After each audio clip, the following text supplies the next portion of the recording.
Welcome to the Life Engineering Podcast. My name is Gabriela Embon, former chemical engineer, relationship coach, and author. In each episode, we'll uncover the wisdom, strategies, and tools to help you build thriving relationships and purpose-driven careers. My wish is that something shared in this space touches your heart, brings clarity, or gently guides you toward what you need most in your life right now. Thank you for being here. Let's begin now. Beautiful. Welcome back to another episode of the Life Engineering Podcast. I'm your host, Gabriela Embon, and we are here to break down the systems, the rituals, and the mindset shifts that help you design, you know what I'm going to say, a life of no regrets. So today we are diving into a word, not a world, a word, bear my accent, that gets tossed around a lot, but is rarely unpacked with the depth that it deserves. And that word is empowerment. When we hear me power, it's easy to think it means we need to go it alone, put up walls, or retreat into monk mode. These are not my words, these are my beautiful guest words. But is that really what empowerment looks like? So, joining me today is someone who has not only asked that question, but created a powerful framework around it. Dr. LaNysha Adams is a TEDx speaker, a 10-time award-winning author of Me Power, her book, and the director of student wellness at Santa Fe Community College. She's also the founder of the how do I say that? Me times we times we. Me times We Institute. Thank you for that. Where she helps people at crossroads lead with clarity from the inside out. LaNysha, I'm so thrilled. Dr. LaNysha, I'm so thrilled to have you here today. Welcome to the Life Engineering Podcast. Awesome. Thank you so much for having me. I'm excited. Me too, because we had a blast talking last week and preparing for today's show. So I know we're going to have a great conversation today. And I'm excited to dive into the empowerment and the me power topic. But before we go there, what's one story you want the audience to know before we dive into our topic today? Yeah, living a life of no regrets. What's one story? Um my favorite story about this, like turning back, is when I decided I wanted to go to see the world. My stepdad, he was in the Navy. And his experience in the Navy took him all over the world. He was from South Carolina, and he didn't have a lot of lived experience playing college football and all of this. So he joined the Navy. That took him all over. And when I was 17, I got a passport. And he said, I don't know where you're going to go, but you should uh, figure it out and go do it. So when I was 20, I get on a plane and I'm in college, and I wanted to do a study abroad. So I did two study abroads. The first one was in England, the second one was in Mexico. So when I'm on the flight, I had to fly from California, San Diego, where I went to college and lived, to Chicago, and then from Chicago to Heathrow in London. And when I was on the flight to Chicago, I was fine. And then I'm on the flight going from Chicago to London, and I start feeling hot. I was just sitting on the plane, and then I started sweating, and I was so nervous, and then I felt like I was going to throw up, and then I just was like, what's happening to me? And then the flight attendant, I pressed the call button. The flight attendant came and said, ma'am, are you all right? Do you need some water? Like, what's going on? I was like, I'm on this plane. I'm going to London. Get me out. And then I tried to, I start freaking out. I'm having a panic attack. And I think it was my first one in my life, and I start trying to get past the aisle, and they're like, sit down, like, please stay seated. We're, not 10,000. We didn't even get off the ground high enough to get to 10,000 feet. But I felt such fear, and I was like, oh, it's going to go wrong. Everything's going to go wrong. I land in London. I feel better. I'm like, oh, I'm here now. Because I was going to spend 9 months over in Europe, right? and I Okay. had never left the country. This is my first time leaving the country. Oh, So I you was went big, not like let me go for a week. No, 9 months. no 9 months, never left, never went there. Just get on the plane, and I'm got all my stuff. I land in the airport. I'm in the airport. Need to get from London to the tube, the train, and then get on the train and go from London to Manchester, where I was Mhm. going to stay in a hostel. This is over 20 years ago. I don't want to say the exact number, but I didn't have an iPhone. We don't have the world we have. There was no Wi-Fi, right?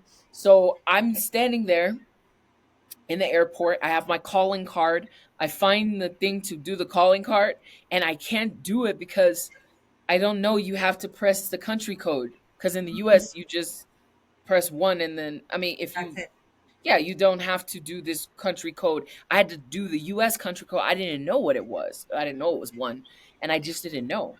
So it was terrible trying to find my way to Manchester, and I did not know. I did not know.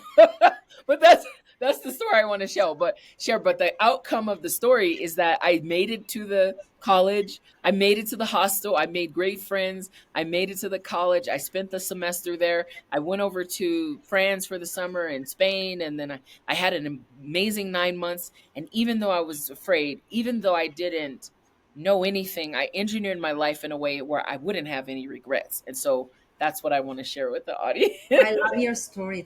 It's a story of courage and showing up, right? I love it. It's the story of seeing the opportunity rather than the problem. I don't know how to. I never been there. Yeah, I think too many people live in the consciousness of problems. We consume problems. Just open the media. The old way was with the newspapers. The new way is just any any media, and you actually tap into the opportunity consciousness. I love that. Thank you for sharing that story. So now we learn that you believe in creating a life of no regrets, that you believe in embracing your fears and seeing them and seeing the opportunity behind the fear, and you have tremendous courage. My next question to you is about me power. Okay. Yes, you are the person to talk about that. Your book and your institute both carry this phrase, me power. What does me power truly mean? Or at least what did you mean when you wrote those words? What are the Oh, biggest misconceptions also about it? And what is that you had intended for people to understand from those words? yeah. So the biggest misconception, right? Empower. This word, it means you're waiting for someone to give you the right or authority to do something. And the Hmm. question I was seeking to answer is, who am I waiting for? Is it another person? Is it a higher power? And then what am I supposed to do in the meantime? I'm just sitting and waiting. Is that what empowerment is about? And so I started to really unpack what the meaning is, and the meaning didn't match the denotation of the word. I studied applied linguistics, so I'm very big on language and the words we use and what they mean and all of these details, but that's the heart of it. And so I flipped the prefix "m" into "me," and I said, "Oh, I think this is really getting at the internal power that we take for granted, we overlook. We think we need more help, but we everything we need we have inside. So if that's true, what does that mean, and how do we unpack it?" And really, the definition that I'm operating from, or offering to my readers and to people when I talk about this, is knowledge of self. Me power is knowledge of self. Who am I? And it's ever changing in all the multiplicities of ways with all my identities, but not just my roles, but who am I? What's the essence of me as a person?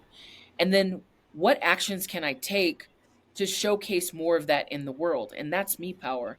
And then in the book, I talk about it in 5 key ways, these 5 principles of action that we take to exercise, to activate, to take what's in within, and it may be submerged, and to bring it out.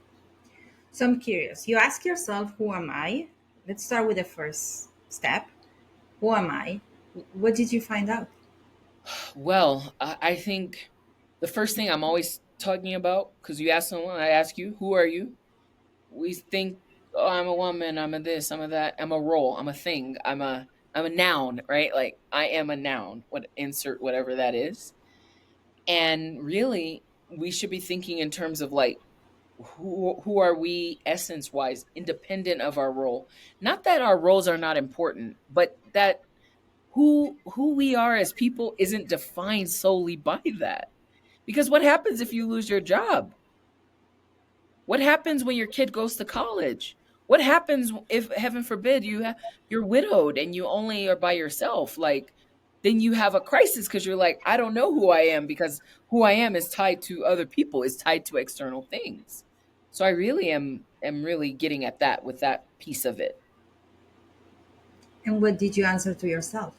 For me, I am a foodie. Man, I love food. Oh, This is I would say the same. You this have is no idea. this is like number one. I love the food. And then, like today, I had a croissant. I'm gonna have my banana and pistachios. And I'm gonna have a tea with a lot of cardamom, a chai tea. Brings Oh, me a lot of joy, the whole oh, thing around food and preparing and oh, planning and cooking and oh, eating. I know. this is like beautiful. So I'm a foodie first and foremost. I'm also a lover of people because I like when we do stuff that's fun to promote joy. I am, I think I'm a like a questioner. Like I'm Hmm. always interrogating, like, why is it like this? Why do we do it like that? And I would say that, like, I have such a big heart, and I'm a giver as well, like, of how do I help make change in the world in a way that, like, really helps people, not for myself, but because I think that's why we're here, for each other. And I'm in you some people say, oh, you're altruist, you optimist, like this, oh, you like this. I am like this. That's part of who I am, and everything I do is reflective of that. Um, Love that. It's part of your values too. Yeah. But that's alignment, right? When you ask yourself the deeper questions, you start finding the answers, sometimes slower than you would like, but it doesn't matter. What's important is to ask the questions because the answers will come, and then to align your life with that. With that knowledge comes the power. Okay, what do I do with that? Which I think take us to the second part of the, or the next step of the me, is what am I doing with this, right? what am I doing, and what will I choose to do? It's not what am I doing, because sometimes we just do stuff. We just the script is running us. Mm. But what do I want to choose, right? Like, and I think there's a slight positioning with that question. And then these principled actions that I talk about, like embrace your barriers, right? Stuff is in your way. We automatically want to get rid of it. But no, really embrace it. Think about, what is this? What do I choose to learn from this? What am I choosing to learn from it? Sometimes things happen to us we can't control, but we can control our response. What Mhm. is that choice with the response? Focus on your strengths, build from what you're already good at. Also, figure out what you're good at, figure out what the strengths are. And with strengths, come values, right? Values in action is the assessment tool I love to use because it changes. There's all this stuff with this. Speak for your life. That's another action you can take because you want a voice. You want to give voice to who you are, what you're about, and you get to shape that narrative. Choosing your guides, this is like really key because we are all interacting with people, but do we want a mentor? Do we want a coach? Do we want someone to guide us in a very particular way, a spiritual advisor, partner? Like, who do we want to choose as our guides? And the last one, being ritualize your reflection. So I see these 5 ways of taking principled action as how you showcase empowerment, how you are empowered, how you can be more empowered. And we can empower others. We can only empower ourselves.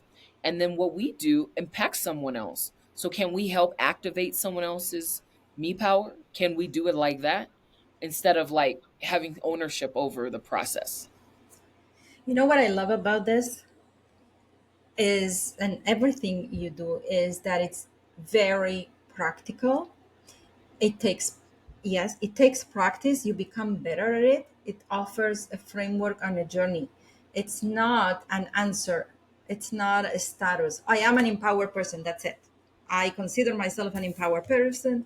That's my definition of myself. No, it is actually the commitment behind it, how you show up, which often I talk, how you show commitment through actions. I talk about that in marriage. So I absolutely love that you bring this down into, okay, what are you going to do about this? How are you going to show up? Now, I know there are a lot of myths. We kind of discussed that last week when we spoke about empowerment. So many people equate, and I think there's a big message from more popular psychology that equate empowerment with isolation. I have to do this by myself. I am an empowered person, so I can no longer be in this relationship, or I have to go and do it alone. I am an independent person, so I don't need anybody in my life. How do you challenge that myth? Can you be empowered and still deeply consider other people? Oh my gosh, yes, please. Yes, please. And I think I think when we think about empowerment, we think you tran you're transferring power to someone else. And this idea is wrong because no one else has power. It's not a transaction. You can't take my power, I can't take your power. You can't give me it also. Like it's not an exchange like this. So And so true. I think we really are getting at three misconceptions. This is the way I framed it, right? Like about what power is or is not, right? So the first misconception is this idea that power is is finite. There's only so much of it, and we gotta protect. I have We to gotta take make it out for me. Yeah. no, no, you can't have. It's mine, mine, mine. There's only so much, and it has to be distributed. So because it's distributed, then we have to have a ranking system, and we have to have status, and we have to have all the things that make the world messed up. That's the first misconception. The world according to me. The second misconception is this idea that we need approval. We need somebody to give it to us. Like, oh, I'm waiting for something. I want you to give it to me. No, no, we don't. And then the third one that I've identified is this idea that, and this one I think is the most dominant. You know, my win means your loss. And when one party gains power, someone else is losing power. And this zero sum thinking is part of, I think it's like the heart of the issue. Like who are you to think that me becoming more empowered does something against you? It doesn't. Why do you think like that? Is because you believe these three tenets. Power is finite. You have to give it to somebody, and then, oh, I'm going to win or lose. What? I don't, that's not true. I think these are myths. I think we buy into them if we buy into that thinking. But we can choose to think differently. That's my point there. But I often hear from clients, I need to wait until I find my partner, until I love myself or I feel empowered. I need to wait to get married until I make enough money. So again, it's that way to receive power. And it's like I can't, there's nothing else I can do until I empower myself. And I often tell, well, what if you don't need to wait for anything? You can empower yourself and still, like you said, be in a relationship, be a parent, start a business, and grow with that person, because your empowerment, like you said, doesn't take, and having another person in your life doesn't mean you're giving away your power. So No, no. I think the idea also is promoted by this, oh, I'm gonna be selfish because I've been so selfless, selfless. and I'm gonna take back. Look, it's the same idea, right? I'm gonna Yeah, take this but back. that's correction. That's what the brain does. The brain Yes, loves correcting by being a pendulum going to the extremes. We yes, know that correction only leads to more correction. yes, It never leads to yes. alignment. Correction leads to more correction. Oh my gosh. And then you in the cycle, you caught up. You can't ever get out of it. Nothing's ever Absolutely. gonna be good Because enough. every You're time always you make incorrect. a choice from a place of correction, you automatically create more correction, because the energy of the consequence equals the energy of the choice. Law of cause and effect. So if I did, it's not what you did, is the energy behind it, why you did it. If you did it from a place of correction, don't expect it to bring you fulfillment or alignment. It's like you wouldn't expect from hate to create love. Now that we understand, right? So I think me power also can be practiced by, why am I doing what I'm doing? Is it coming from need, fear, doubt, the need to correct something, an obligation, or is it because it's my highest truth? Right? That's I love deep. what I love that to say. So, can you take me through the me multiple we connection? I love that your institute is called that way. Me multiple we. Yeah, Please so tell me I more about the, yes, please go ahead. yeah, no, I think that this it's really beautiful because the way I think about it is like, okay, we have power inside of us. And we're sitting here looking on the outside. Well, then when you manifest this, when you make it so, like when you realize and you take action from that place, you're becoming more of the essence of you. So when you're doing that, you're creating change in the world. Who is it impacting? And also at the same time, and you are maximizing your potential or working in that direction, right? Because we all have like these, I want to be more of X, or I want to be whatever you want. But it's in hopes of, in relationship to an ascent. And then that ascent, I think, is benefiting someone else. Or is so selfish and isolated is hurting somebody.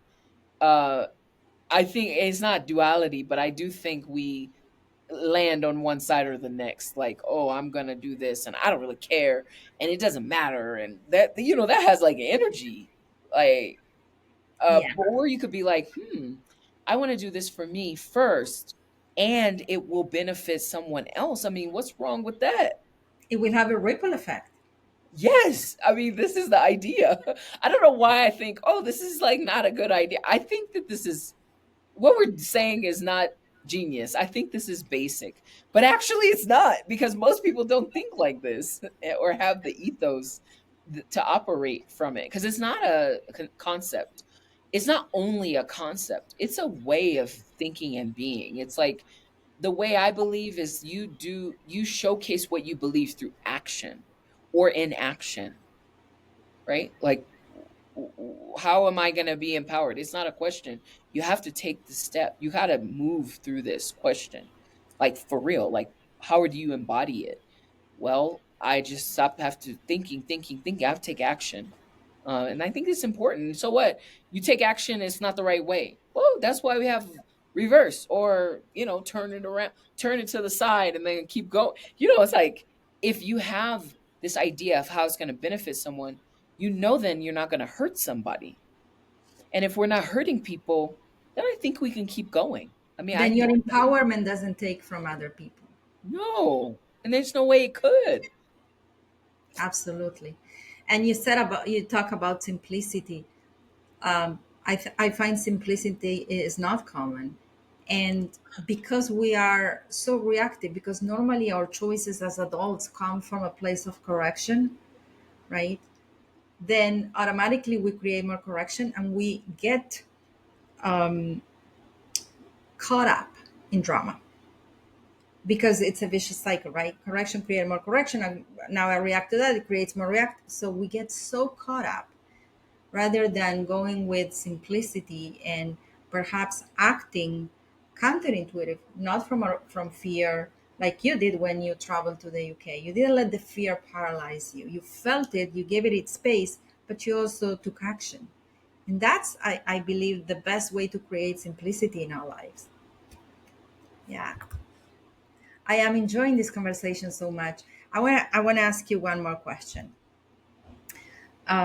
You often work with people, and I know you work with people at defining moments, career transitions, personal pivots, the what's next stage. So, what kind of crossroads do you see most often, or how does your framework help people navigate those crossroads? Yeah, I'm situated now in my daily work at the community college, and one of the major crossroads that I see people take is this idea of like I've been living my life like this and now I have to make a change by signing up for classes, then I'm going to get a certificate. And a certificate, is different from the 4-year degree, is shorter.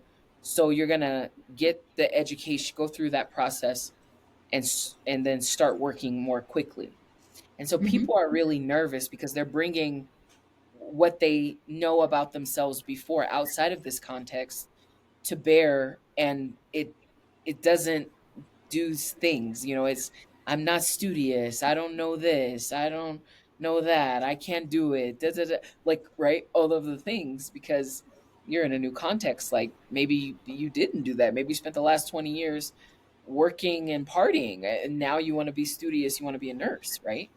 So I think it's really beautiful when we think about the growth that we're taking. Like, maybe we just take the steps and then we're like, oh, okay, I took one step.